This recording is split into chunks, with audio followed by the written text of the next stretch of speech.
മാവില വെച്ചിട്ട് അടിപൊളി ഒരു പേസ്റ്റാണ് കേട്ടോ തയ്യാറാക്കുന്നത്. അതിനായിട്ട് ഒരു 7-8 മാവില നല്ലതുപോലെ കഴുകി വൃത്തിയാക്കി എടുത്തത് ചെറിയ ചെറിയ പീസുകളാക്കി കട്ട് ചെയ്ത് മിക്സിയുടെ ജാറിലേക്ക് ഇട്ട് കൊടുത്തിട്ടുണ്ട്. പിന്നെ ഇതിലേക്ക് നമ്മൾ ഇട്ട് കൊടുക്കുന്നത് ഒരു 10-20 ഗ്രാമ്പുവാണ് കേട്ടോ. പിന്നെ ഒരു 1/4 ടേബിൾ സ്പൂണോളം കുരുമുളക്, ഒരു 1/4 ടേബിൾ സ്പൂണോളം പെരിഞ്ജീരകം. ഇതൊക്കെ ഒന്ന് മിക്സിയുടെ ജാറിലേക്ക് ഇട്ട് കൊടുത്തിട്ട് ഒന്ന് ചെറുതായിട്ടൊന്ന് ക്രഷ് ചെയ്തെടുക്കണം കേട്ടോ. ഇനി നമുക്കിതിലേക്ക് വെള്ളം ഒഴിച്ചു കൊടുക്കാം. വെള്ളം ഒഴിച്ച് നല്ല പേസ്റ്റ് പോലെ അരച്ചെടുക്കണം. ഇനി ഒരു സോസ് പാൻ എടുത്ത് അതിലേക്ക് ഒരു 1.5 ടേബിൾ സ്പൂണോളം മൈദയാണ് കേട്ടോ ചേർത്ത് കൊടുക്കുന്നത്.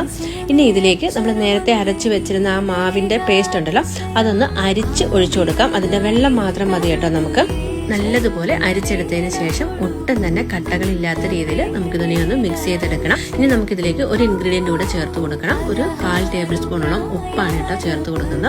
അതിനുശേഷം നല്ലപോലെ മിക്സ് ചെയ്തിട്ട് നമ്മളിത് ഗ്യാസിലേക്ക് വെച്ച് ലോ ടു മീഡിയം ഫ്ലെയിമിൽ വേണം ഇത് റെഡിയാക്കി എടുക്കാനായിട്ട്. അതുപോലെ തന്നെ നമ്മൾ കൈ വിടാതെ ഇളക്കിക്കൊണ്ടിരിക്കണം കേട്ടോ, ഇല്ലെങ്കിൽ പെട്ടെന്ന് കട്ട കെട്ടും.